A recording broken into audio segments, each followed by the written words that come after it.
अक्सर महान रचनाएं शांति और ध्यान में जन्म लेती हैं, है ना? लेकिन क्या हो अगर इतिहास की सबसे शक्तिशाली स्तुतियों में से एक का जन्म घमंड, दर्द और एक टूटे हुए राजा की चीख से हुआ हो?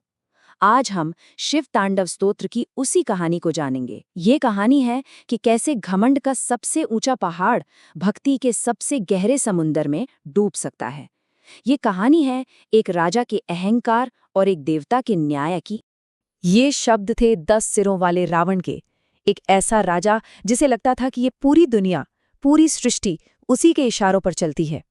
ये सिर्फ शब्द नहीं थे, ये वो अहंकार था जिसने एक ऐसी घटना को जन्म दिया जिसे सदियों तक याद रखा जाना था।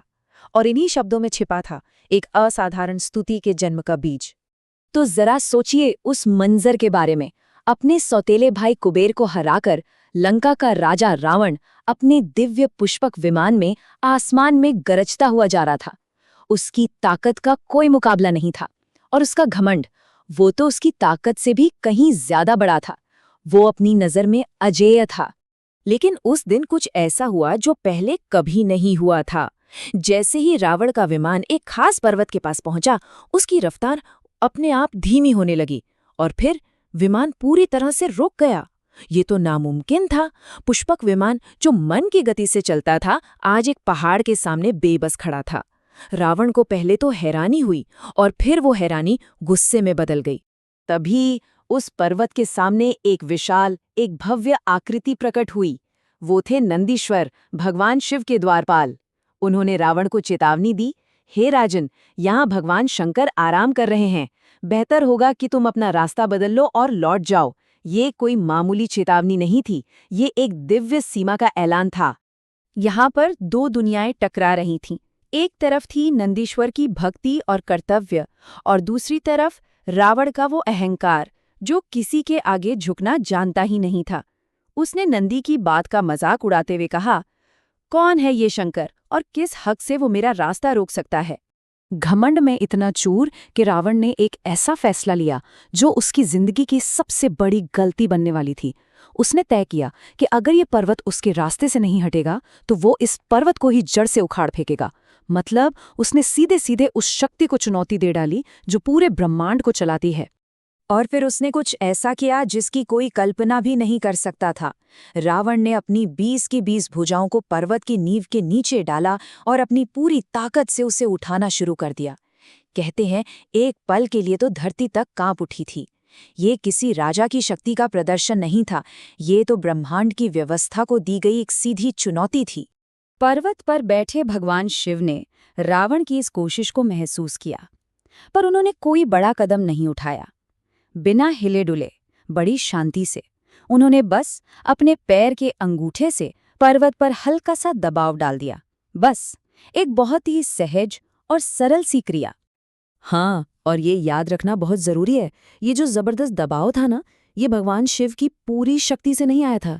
ये तो सिर्फ उनके एक पैर के अंगूठे से आया था।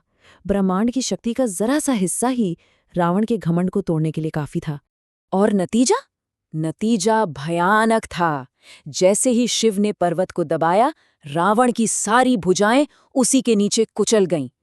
वो अजेय राजा जिसने देवताओं तक को हरा दिया था, अब एक पहाड़ के नीचे फंसा हुआ था, अपनी ही ताकत के बोझ तले दबा हुआ।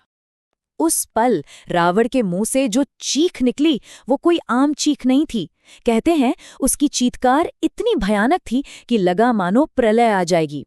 ये सिर्फ जिस्मानी दर्द की चीख नहीं थी, ये एक टूटे हुए अहंकार की, एक हारे हुए राजा की चीत्कार थी। उस असहनीय दर्द के बीच रावण के मंत्रियों ने उसे वो एकमात्र रास्ता दिखाया जो उसे बचा सकता था। उन्होंने सलाह दी, राजन, आपने जिस देवता का अपमान किया है, अब सिर्फ वही आपको इस दर्द से निकाल सकते हैं। आप भगवान शिव की स्तुति करें। और तब जाकर उस दर्द की इंतहा पर रावण का बदलना शुरू हुआ। उसने सामवेद से शिव स्तोत्रों का पाठ शुरू किया, लेकिन बहुत जल्द उसकी पीड़ा और भक्ति ने मिलकर एक नई, एक मौलिक रचना को जन्म दिया। उसका दर्द भरा रोना अब एक दिव्य और शक्तिशाली गीत में बदल रहा था। भगवान शिव ने इस नई स्तुति को सुना।